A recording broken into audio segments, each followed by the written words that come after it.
Hello, I'm Brian Fraser, the developer of the CRADLE VSA Support application for the Android device. In this video, we're going to be showing how to use the application to manage a more complex reading process.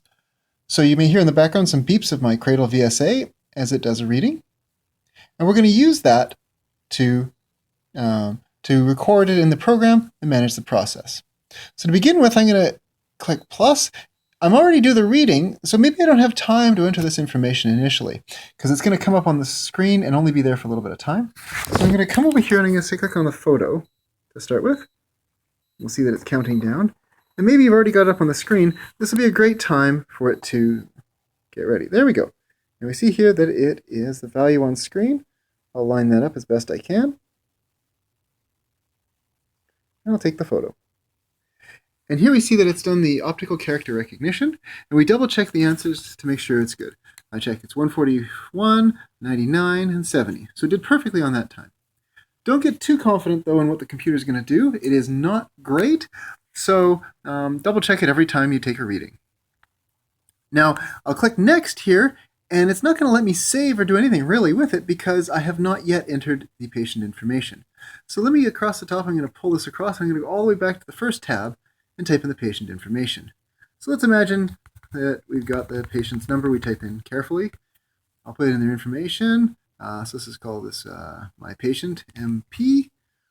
Let's imagine that they are 26, and gestational age, we'll put in that they are, say, 17 weeks pregnant. Let's say weeks. On the symptoms tab, I'll put in any symptoms, so in this case, maybe no symptoms. If I wanted to, I could type in some other symptoms at the bottom. Or in fact, let's do that. Let's imagine that we've got a few different things, unwell, blurred vision, and some other condition, maybe fainting.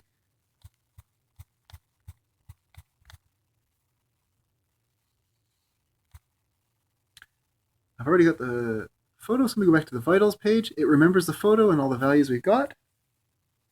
I'm going to go to summary. And here it'll tell us everything about that. So this reading came out yellow. Raised, so it tells me raised blood pressure. And here it tells me the recommendation. Recommend rechecking the vitals in 15 minutes to confirm the reading. And then we can see here in the next box that it already kind of defaulted to that. So once I save, the app will be tracking time so that it knows when we should recheck the vitals. If I wanted to, I could refer here, but that was shown in a previous video. So I'm just going to click save in the top right in this case. And now it shows here, now recheck the vitals recommended in 14 minutes. Let's imagine that I have waited my 14 minutes, and now I'm going to recheck the vitals. I'm going to use a pre-printed version here just to speed this up. I check that follow-up, but let me go back here and just show you that again. I'm going to say discard here. I'm going to say I want to take a new reading, so I'll tap on the button, and it'll then automatically fill in the values for me. So if I go to the symptoms tab, or even the patient tab, those are all in there as before. I'm going to go to the photo, and I'm going to now take a photo here of the reading.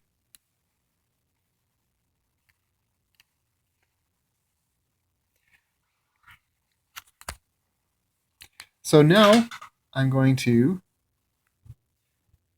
now to simulate the result, I took a picture of the pre-printed one, and I'm going to type in the values. It didn't record anything here on the OCR correctly, so let me type those in. 131, 83, and 89. So put all those in. I'll go to the summary screen, and it tells me that, well, that was a green reading. Well, I've got two different conflicting readings, and so it says recommended is to recheck the vitals now to confirm that. So let's go ahead and do that. I happen to have a different set of vitals here, so I'll click save. So now we see that I've got the two readings at the top here for the same patient, a couple minutes apart. And it's offering me to retake the readings, so I'm going to take the readings now at once. And here's a different set of readings I've got pre-printed. And I'll line it up a bit and take the picture. Now we can see here that the OCR has done an okay job on the first two, but it missed the last one, so I'll type in a 68. Check out the summary screen. And we can see here that we got two yellows and a green. So in this case, it says the advice is to monitor for preeclampsia and transfer to the health center within 24 hours. And that would be the advice that is consistent with your training. So we don't need any more rechecks, so that's all grayed out. You could do one if you wanted to. You have the freedom to tell the app what you want to do, and it will do that for you. And it will also recommend you follow sort of the normal process. So in this case, we've not yet referred. So I'll say refer, and I'll pick here, maybe I'm going to send to a hospital near me. If I wanted to, I could add in some comments. I won't at the moment. I'll say send text message. I'm not actually going to send it here because it's not a valid number, but we can see here all the information was automatically put in here. Plus, it gives us information about the readings. So that's great. We can see here all the different ones that it's showing us. And maybe I want to follow up another day, so I'll say that. I'll put that in there. I'll click Save. And now we come back here and it shows us the status of all of them.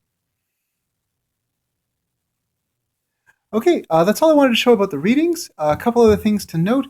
There's some tabs across the bottom, such as the Patients tab. This feature is not yet implemented in this version. The hope is to add these features in future versions to expand the functionality and the usefulness of the application.